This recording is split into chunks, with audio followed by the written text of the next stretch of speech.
Hey guys, AJYT Abbott here, and today we're going to be reviewing Season 7, Episode 5 of Fear the Walking Dead, titled Till Death. If you have not seen any of the episodes leading up to this one, seriously, this will contain some spoilers, so be wary of that, be prepared, and yeah, get caught up on the show. It's on Hulu. Do yourself a favor. Alright, so this is a Dwight and Sherry episode, two of my favorite characters. I love Dwight. Even in the TV show where he was a bit of a prick, I still found him enjoyable to watch. And then Sherry, Christine Evangelista, she's awesome. As Sherry, they were both awesome. Her and Austin Emilio in this episode. Also Aisha Tyler, who is in this episode. She gets introduced as Mickey, who is a boxer. She's one half of a wrestling duo. And the episode title comes from this move that she has called Till Death Do Us Part. So this is a very awesome episode. This might be one of my favorite episodes of the entire series. It's definitely my favorite of the season.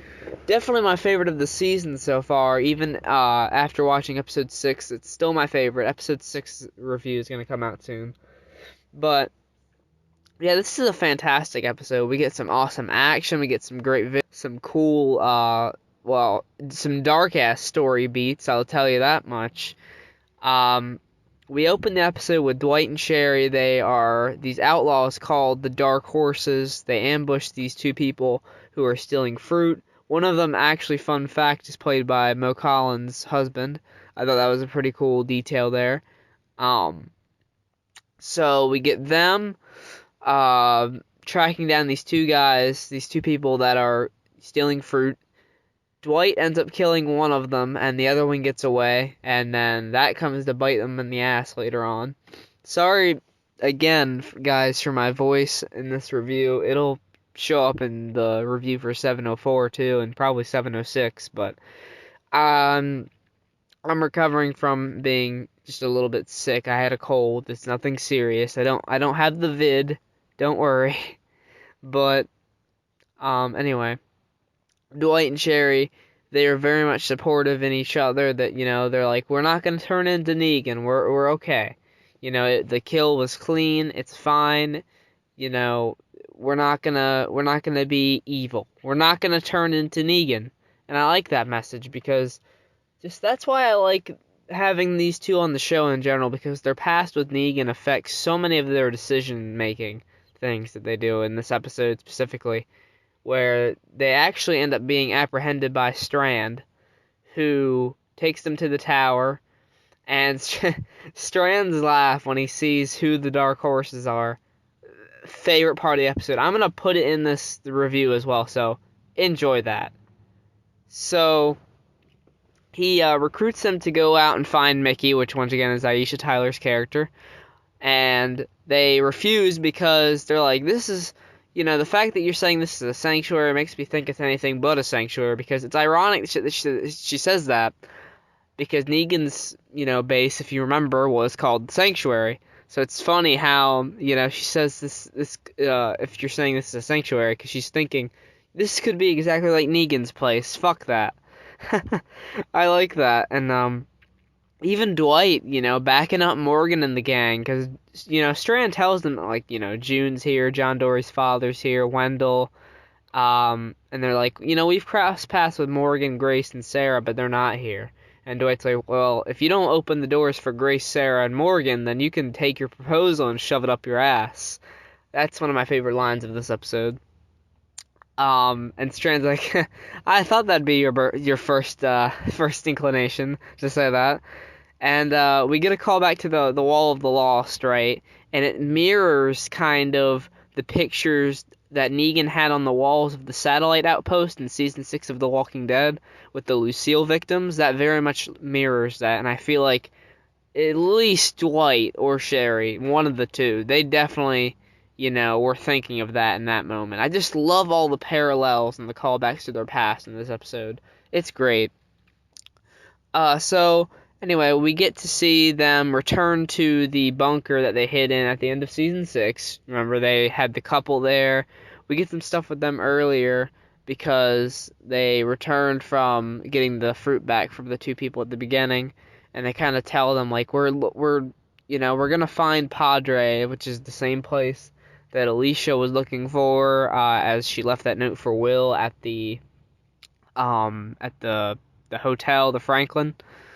But it's a little bit weird that Padre is kind of being referenced throughout this entire season because we don't know what it is at all. It's a huge mystery, but the weird thing is that episode 8 of this season is called Padre, so are we going to find Padre in that episode? And it's also been confirmed by that episode description that we are going to see Alicia. And the episode reads off, it was like Morgan helps Alicia try and find like a safe place for her people, which of course would be the rest of Teddy's, end is the beginning group that was left in the bunker with her. But yeah, Dwight and Sherry trying to find Padre, and they actually meet up with Mickey after they leave Strand's place. And Mickey is from Dwight's past. We find out that Dwight knew of the wrestling duo, and he kind of has a fanboy moment. That was pretty funny. I like that a lot. I just like Dwight to be happy, because last season he was spending so much time being just depressed and, like, not depressed, I guess, but, like, he just was confused, because Sherry was giving him a lot of mixed messages, and, she wasn't fully with him, but she was with him at the same time. But yeah, I'm glad they're 100% committed to each other now. It's great. But we get in this episode Mickey, Sherry, and Dwight, forming this bond that they are going to be the ones to find Padre, because Mickey has a husband that is, the other half of the wrestling duo, and he wants to find Padre. He heard about it on the radio, similar to the daughter, Brigga, of the two strangers that Dwight and Sherry were harboring with in the shelter at the end of season 6. Yeah, those people are dead. It's sad. It is really sad. It's one of the darkest moments of this season so far, I believe, where Sherry and Dwight go down into the shelter to find, I think it's Kevin and Kim. Yeah, they're both dead, gunshots to the head, and Brigga is zombified, the little girl. And you just see the heartbreak in Dwight and Sherry's face, and it's hard to see that because Dwight and Sherry, you get the idea that this is a very nice bond that they have with these people. They've become like family, because at least as of June's marker on the bunker in episode 3, it's been 69 or like 70-ish days into this nuclear apocalypse. And yeah, because by the end of this episode, that's right, because June has already been found by Strand in this episode. So it's been 70-ish days they've been in that shelter on and off, going out and doing things as the Dark Horses. So it's likely they formed quite a strong bond with that family. So it's sad to see them killed in such a ruthless fashion. So that makes Dwight think that maybe it is best for Mickey to be at Strand's tower, even though she has said multiple times she's not going back to that fucking place. So Sherry ends up splitting from Dwight. She wants to help Mickey find her husband. And meanwhile, while that's happening, Dwight actually finds out that the guy from the beginning that got away, that was stealing the fruit, the one that's played by Mo Collins' husband, he actually is the one that killed Kevin, Kim, and Brigga, the family that was in the bunker. So that was very shocking, and then it's even more shocking to realize that he had these pictures on him, and it is Victor Strand that hired him to kill that family, so Dwight and Sherry would have a reason to come back to Strand, because they see that, the only way to survive this world is to be ruthless. And they need to be, I guess that was his way of hardening them by killing that family, but man, that was sad.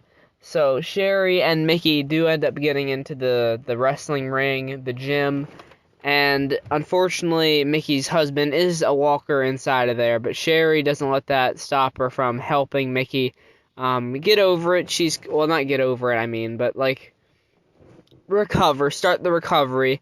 Her and Dwight are going to be, the people in her corner in the ring. It's a metaphor for like they'll be there for her because the husband leaves her a note behind, telling her to find someone to stand in her corner, and Dwight and Sherry become those people by the end of the episode. So I thought that was very nice.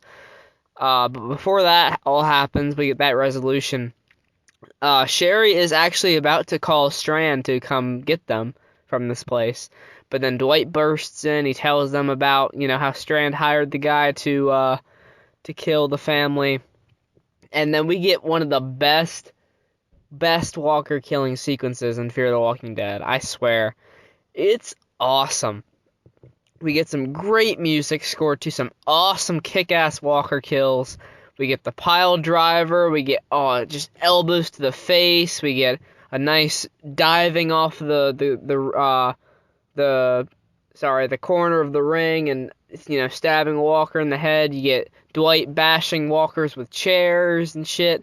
It's an awesome sequence, and Sherry, Mickey, and Dwight all kick ass in this sequence. It's probably my favorite part of season 7 so far. It was fucking awesome to see them, just be so badass, all three of them, to the music, and it was just perfect.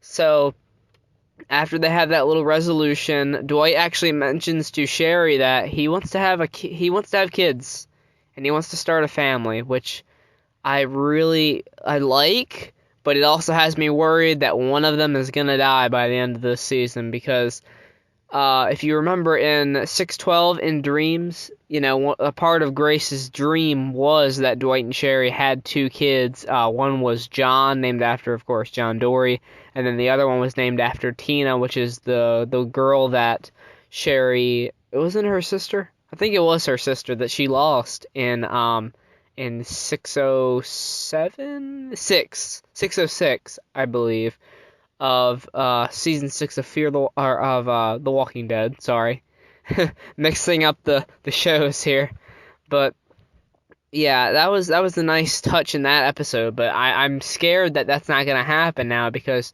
not a lot of the things from Grace's dream are coming into fruition here, like Strand and Daniel being friends. That's not happening, and of course Athena being there. Athena isn't around. She died at the end of that episode. It's a shame. It is a shame. But I did like that touch that Dwight wants to have a family with Sherry. That was very, very cute and a good moment for them because I feel like those 2 characters deserve a happy ending. Who knows if they'll get one, but I hope they do. So then we get the 3 dark horses. Mickey becomes one of them, I guess, by the end of this episode. And they actually run into the stalkers from the last episode, the guys that were skinning the walkers and that had the dud nuclear missile. And they actually talk about wanting to go find Padre, and that's how the episode ends. They're like, "You're gonna help us find Padre," and that's how it ends. So next episode was Kick-Ass, episode 6. I'll tell you that right now. It was fucking awesome, and I can't wait to talk about that. It's basically Morgan, Al, and Grace versus the CRM, which is awesome because we already have some awesome CRM action in World Beyond, and I wanted to do World Beyond reviews for season 2, but I just got so behind, and I'm gonna do a season 2, an entire season 2 review, and then eventually maybe even an entire series review. Actually, how about that? And then yeah, we're going to dive into maybe doing a reaction for the series finale of World Beyond. Would you guys like that? Just you'll have to tell me down in the comments below if that's something you want to see. If not, that's totally fine, because I know it would be something a little bit different from what we're used to here. But yeah, anyway, I hope you guys enjoyed the review. I hope you guys loved the episode. I know I did. And yeah, thanks so much for watching, guys. And make sure to check out the Squawking Dead podcast on Spotify or KO-FI, wherever you can get your podcasts at. Also, I'll link their channel in the description down below, their YouTube channel. There's some great people. I'm friends with a lot of them. Go check them out because they just do a great job dissecting the episodes of all three shows. And yeah, they're just really fun to listen talk about the episodes. Take care, guys, and goodbye.